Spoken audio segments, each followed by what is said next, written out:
Aunque enfrentándose a muchas pruebas y dudas, especialmente por parte de la familia y la sociedad, este creyente persevera en su decisión de buscar y seguir la verdad. Lo más importante que esta persona siente es la guía de la Biblia, como una luz que le ayuda a reconsiderar las formas de adoración, y especialmente la reflexión sobre la adoración de los dioses a través de imágenes, lo cual contrasta con lo que se enseña en la Biblia. Hola, mi querido amigo querido, qué alegría verte otra vez. Mira, la derrota en la vida de un cristiano no es el punto final, es apenas un paso en dirección de la victoria. No desanimes, levántate, mira al Señor Jesucristo, sacude el polvo de la derrota y va enfrente. Nadie llega al punto deseado de la victoria sin haber sufrido algunas derrotas en el camino. Las derrotas nos enseñan primero a levantarnos, nos enseñan a no cometer los mismos errores, pero finalmente la victoria es de los justos. Vamos a la lección número 7 para el 17 de mayo del año 2025. El título de la lección para esta semana es Fundamentos de la Profecía. Y el propósito de la lección es mostrar que solo es posible cumplir la misión cuando se ha llegado a comprender el tema maravilloso de la gracia de Jesucristo y la santidad de Dios. Si no has entendido que Dios es santo, y si no has entendido que Dios es amor y que desea salvarte, ¿cómo vas a predicar el evangelio? En otras palabras, ¿qué evangelio vas a predicar? Porque evangelio no son noticias de condenación. Evangelio son buenas nuevas, buenas noticias. Y no existe mejor noticia que la noticia de que nosotros no teníamos salida, estábamos derrotados, fracasados en el pecado, pero el Señor Jesucristo nos amó, vino, murió en la cruz por nosotros para ayudarnos a vivir vidas de victoria. Entonces, cuando has entendido eso, estás listo a cumplir la misión de predicar el Evangelio. Vamos al primer subtítulo de esta semana, bajo el título de Estoy aquí, envíame a mí. Aquí veremos que no hay misión sin gracia. Vuelvo a repetir, la misión que Dios te confió no es decirle al mundo que está condenado porque es desobediente. La misión es llamar a las personas al arrepentimiento, pero para que tú prediques el evangelio con fuerza, con autoridad, tienes que haber entendido el tema de la gracia. Con esto en mente vamos a leer Isaías capítulo 6, versículos 5 al 8. Mira lo que dice. Entonces dijo, ¿quién dijo? Isaías. Él escribe, ay de mí que soy muerto, porque siendo hombre inmundo de labios y habitando en medio de un pueblo que tiene labios inmundos, han visto mis ojos al Rey, Jehová de los ejércitos. Y voló hacia mí uno de los serafines teniendo en su mano un carbón encendido tomado del altar con unas tenazas y tocando con él sobre mi boca dijo, he aquí que esto tocó tus labios y es quitada tu culpa y limpio tu pecado. En la lección pasada, en la última parte, vimos que Isaías vio a Dios en su trono, en la plenitud de su gloria, guardado por sus serafines. Entonces ahora viene el texto que acabo de leer. Al ver esto, Isaías cayó como desmayado, diciendo, ay de mí, pobre pecador miserable que soy. Mis ojos han contemplado al Rey Jehová de los ejércitos. Entró en desesperación, entró en pánico, porque la semana pasada dije que a medida que te acercas a Dios, tú comprendes la santidad, la misericordia y el amor de Dios, pero comprendes tu pequeñez, tu insuficiencia, tu egoísmo. Cuando más lejos estás de Dios, ahí tú te crees bueno. A veces te crees tan bueno que te sientes en el derecho de apuntarle el pecado a las otras personas. Pero cuando tú te acercas de Dios, comprendes la santidad de Dios y tu pequeñez, tu pecado, tu insuficiencia, tu miseria. Por eso Isaías clama y dice, ¡ay de mí! Mis ojos han visto al Rey. Se siente perdido, se siente acabado.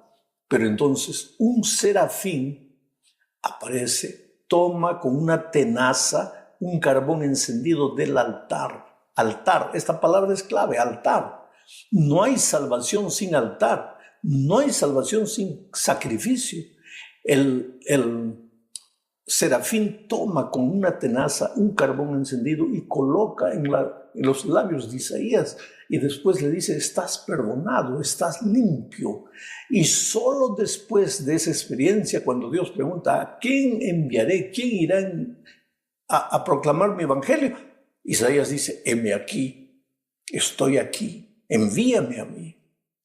Quiere decir, en el corazón de una persona que ha sido perdonada, transformada, tocada por la gracia maravillosa del altar, en la vida de esa persona surge el deseo natural de salir corriendo y proclamar el evangelio.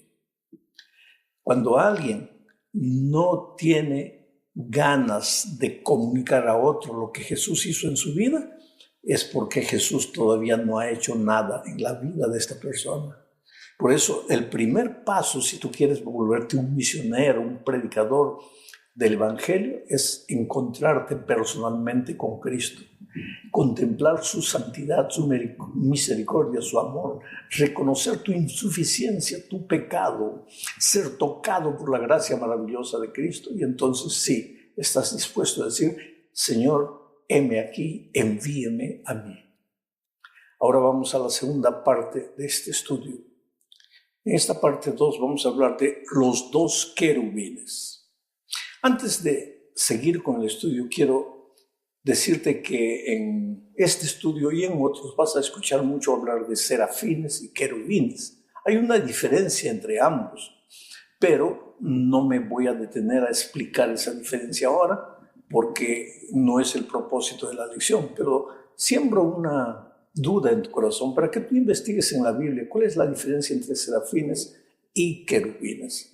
Evidentemente, por el texto que acabamos de leer ya en la primera parte, los serafines son guardianes de Dios, adoradores de Dios, declaran la santidad de Dios, santo, santo, santo, están siempre al lado de Dios. No porque Dios necesite adoración, sino porque ellos de alguna manera representan la santidad de Dios. Recuérdate que cuando Isaías se siente pecador, un serafín toma una brasa encendida del altar y purifica sus labios. Ya los querubines, y vamos a hablar ahora de los dos querubines que quedaron guardando el jardín del Edén después de la caída del pecado, ellos son guardianes del camino hacia Dios, son guardianes de lo que es sagrado, de lo que es santo. Entonces vamos al texto de Génesis 3:24, dice así, echó pues fuera al hombre, ¿quién? Dios, y puso al oriente del huerto de Edén querubines, aquí ya no se habla de serafines, sino de querubines, y una espada encendida que se revolvía por todos lados para guardar el camino del árbol de la vida. ¿Sabes? En el jardín del Edén estaba el árbol de la vida. Si el ser humano comiese del árbol de la vida, tendría vida para siempre. Pero ahora el ser humano había pecado y el pecado no podría perpetuarse para siempre. Es por eso que Adán tuvo que salir del jardín, para no echar mano, para no comer del árbol de la vida. Ahora él se había apartado de Dios por causa de su desobediencia, se había alejado de la fuente de la vida. Pero también la semana pasada ya vimos que a partir de ese momento la humanidad se dividió en dos grupos. Unos continuaron sirviendo, amando a Dios, y otros se alejaron completamente de Dios, construyeron ciudades, se rebelaron contra Dios. Bueno, este acto podría parecer un acto radical de parte de Dios. Estás fuera, no entras nunca más. No es así. ¿Por qué? Porque el hecho de que Adán y Eva no podían volver al jardín del Edén no representaba una prohibición, sino más bien esperanza. ¿Por qué esperanza? El verbo poner, porque el texto bíblico dice que Dios puso 2 querubines para guardar la entrada del Edén. Ese verbo poner en hebreo es el verbo shakán, que tiene que ver con el santuario. ¿Y qué tiene que ver el santuario? Dios un día le dijo a Moisés, y a hacerme un santuario y yo habitaré entre ellos. Shakán. O sea, el hecho de que Dios colocó 2 querubines en la puerta no era prohibición, era la expresión del amor de Dios, de que deseaba continuar habitando con sus hijos a pesar de que sus hijos le habían desobedecido y se habían apartado de él. De esta palabra Shakán viene también la palabra Shekinah. ¿Y qué tiene que ver Shekinah? Tú conoces la Biblia. En el santuario que Dios mandó a Israel levantar, allí al fondo, en el lugar santísimo, estaba el Shekinah. ¿Y qué representaba el Shekinah? La presencia de Dios. Quiere decir, el pecado nos aparta de Dios, pero Dios no se aparta del hombre. Dios busca al hombre, Dios llama al hombre. Oh, querido, el pecado te hace sufrir, el pecado te destruye, pero Dios te ama. Dios es Dios de restauración. Dios quiere que regreses. ¿Por qué que regreses? Porque Él es amor, Él no te puede obligar. Tú tienes que querer, tú tienes que ir a Él voluntariamente. Pero no tengas miedo, ve cómo estás, cómo te encuentras y serás restaurado por Él. Quiere decir, los 2 querubines en el jardín del Edén, en vez de representar prohibición, expresaban el amor de Dios, la insistencia de Dios, la voluntad de Dios de permanecer con el ser humano por donde Él fuera, de llamarlo siempre al arrepentimiento. Vamos ahora a la tercera parte del estudio, hablando como carbones encendidos. Y aquí veremos que la gracia de Cristo no disminuye la santidad de Dios. No es porque Dios te ama, no es porque Dios te perdona que Dios acepta el pecado, no, de manera ninguna. Y vamos a leer lo que dice Ezequiel 1, versículos 4, 5 y 10. Voy a ir leyendo y comentando. Dice, y miré, y he aquí que venía del norte. Esta es una visión que Ezequiel tuvo. Y miré, y he aquí que venía del norte un viento tempestuoso y una gran nube con un fuego envolvente. Percibe esta expresión, un fuego envolvente, y alrededor de él un resplandor, fuego envolvente, resplandor. Y en medio del fuego, nuevamente la palabra fuego, algo que parecía como bronce refulgente. Mira la palabra, fuego envolvente, resplandor, en medio del fuego, fuego refulgente. Y continúo leyendo, y en medio de ella la figura de 4 seres vivientes, y esta era su apariencia. Había en ellos semejanza de hombre, y el aspecto de sus caras era cara de hombre y cara de león al lado derecho de los 4 y cara de buey a la izquierda de los 4. Asimismo había en los 4 cara de águila. Bueno, en este texto nosotros vemos a los querubines, uno con cara de hombre, otro con cara de león, otro con cara de buey, otro con cara de águila. Estamos estudiando este trimestre que los símbolos expresan algunas verdades que necesitamos entender. El peligro es llevar todo a la literalidad. Estos querubines evidentemente son seres celestiales reales, pero su aspecto mostrado en la Biblia, a veces de una forma, a veces de otra forma, son símbolos que expresan la sabiduría, el deseo de protección divina hacia el ser humano. En fin, esto hay que tener en cuenta. Los querubines en la Biblia están desde el Génesis hasta el Apocalipsis. En Génesis aparecen los 2 querubines cubriendo la entrada del jardín del Edén. Y en Apocalipsis 4 encontramos a los querubines adorando al Señor Jesucristo. Quiere decir, en toda la Biblia, este texto que acabo de leer es el texto de Ezequiel, en casi la mitad de la Biblia, que también menciona a los querubines.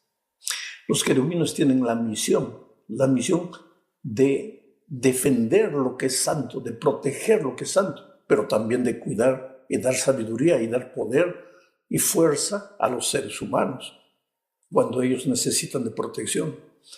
A los querubines los vamos a ver bordados en la cortina. En el santuario celestial de Israel, el lugar santo del Santísimo va dividido por una cortina. En esa cortina están bordados los querubines con esta descripción. En el libro de los Salmos se habla de los querubines de una manera poética, elocuente. Mira lo que voy a leer. Salmos 18, 10 dice así. Cabalgó, se está refiriendo a Dios, cabalgó sobre un querubín y voló sobre las alas del viento. Es una poesía, es una figura poética. Dios cabalgando sobre un querubín, volando en las alas del viento. Vuelvo a repetir, hay que tener mucho cuidado de cuando vemos figuras así llevar a la literalidad. No vas a imaginar que Dios anda volando, anda montado sobre un querubín que vuela por el aire, no. Esto quiere decir alguna cosa, la soberanía divina, el poder divino, todo está bajo su control. Los vientos, las tempestades, las fuerzas de la naturaleza, todo está bajo el control de Dios. Por causa del pecado muchas veces las cosas parece que salen del control divino, pero Dios nunca perdió autoridad, nunca perdió su poder.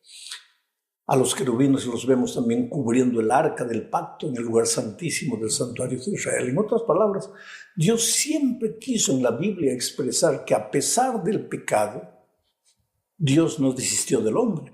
A pesar de la rebeldía humana, Dios no lo abandonó. El hombre abandona a Dios, pero Dios no abandona al hombre. Y esto nos lleva a la cuarta parte hablando de que Dios desea estar entre su pueblo. Mira, en el desierto, el pueblo de Dios se movía mientras caminaba en el desierto rumbo a Canaán, se movía cada vez que la nube se movía. De noche lo acompañaba la columna de fuego que representaba a Jesucristo. De día la nube protectora que representaba a Jesucristo los guiaba. Cuando la nube se detenía, el pueblo se detenía. Y solo el pueblo levantaba el acampamento para seguir camino cuando la nube empezaba a moverse. Pero si la nube llegaba, el pueblo de Israel armaba su campamento, levantaban sus tiendas de una manera interesante, 4 de este lado, 4 de este lado, 4 de este lado, 4 de este lado, y en medio del santuario. ¿Por qué? Porque Dios expresa una vez más su deseo de estar entre los seres humanos. Dios no abandona al hombre. ¿Acaso Israel en el desierto no era un pueblo que constantemente estaba cayendo en el pecado? Constantemente reclamando, constantemente mirando al pasado, queriendo volver a Egipto, reclamando por falta de agua, reclamando por falta de pan, reclamando porque la ropa estaba vieja, reclamando por el calor, reclamando por el frío, porque los seres humanos somos así, reclamones por naturaleza, después de la entrada del pecado al mundo, porque antes del pecado el hombre reflejaba la gloria, el carácter de Dios. Ahora con nuestro carácter destemperado, ¿no? Nuestro carácter distorcido, pues somos reclamones de primera. Pero Dios expresaba al pueblo de Israel en esas figuras, por ejemplo, en la manera de levantar el campamento. Dios expresaba al pueblo que quería estar en medio de ellos. Hoy también nosotros, queridos, nosotros tenemos que tener en cuenta que Dios quiere estar en nuestra familia. Dios quiere estar en tu empresa, en tu trabajo. Bendito tú si antes de comenzar la jornada diaria clamas a Dios, suplicas su gracia y te dejas conducir por Él. Los querubines pues están a lo largo de toda la Biblia, siempre expresando el deseo divino de proteger a su pueblo, de estar con su pueblo, de alcanzar con su gracia a su pueblo, pero demostrarle que aunque su gracia es abundante, su santidad no disminuye en nada. Y esto es lo que los seres humanos a veces no logramos entender, porque hoy día muchas veces aceptamos la gracia de Cristo, pero no queremos aceptar su santidad. Queremos manipular la gracia de Cristo para esconder nuestra manera humana de vivir. No queremos adaptar nuestra vida a los principios divinos, queremos adaptar los principios divinos a nuestros gustos y preferencias. Y las cosas no son así. Y en este estudio estamos viendo que aunque Dios es gracia y Dios te ama y es misericordia, su santidad es inmaculada. la santidad divina representada por los serafines y por los querubines. Terminamos la lección hablando de la caída de Lucifer. Oh querido, Lucifer estaba al lado de Dios, junto al trono de Dios, en presencia del Padre. ¿Por qué dio cabida en su corazón a la rebeldía? ¿Por qué quiso sacar a Dios del trono y colocarse a Él? Nunca lo vamos a entender, es un misterio. Pero leamos lo que dice Ezequiel 28, 14 y 15. Dice, tú querubín, grande protector, yo te puse en el santo monte de Dios. Allí estuviste en medio de las piedras de fuego, te paseabas. Perfecto eras en todos tus caminos, desde el día en que fuiste creado hasta que se halló en ti maldad. Tú querubín, grande cubridor. Lucifer era un querubín, no era un serafín. ¿Cuál era la misión del querubín? Defender el territorio de santidad de Dios. Pero en lugar de defender a Dios y su santidad, él quiso retirar a Dios y colocarse en el lugar de Dios. Solo hay dos caminos de llegar al Padre. Humanamente pensar en seguir el camino de Lucifer te va a ir mal. La otra manera de llegar al Padre es siguiendo a Jesucristo, porque Él dijo, yo soy el camino, la verdad y la vida. Nadie viene al Padre sino por mí. Querido, esta vida puede ser dura, pero te digo una cosa, de todo corazón, las cosas malas de esta vida van a acabar. Vas a llegar al Padre por el camino de Jesucristo. No por tus buenas obras, no por tus consecuciones humanas. Así que no te desesperes si has fallado, pero levántate inmediatamente. Tómate la mano poderosa de Jesucristo, síguelo. Él te va a llevar al Padre y vas a habitar con Él seguro por toda la eternidad. Dios te bendiga, un abrazo.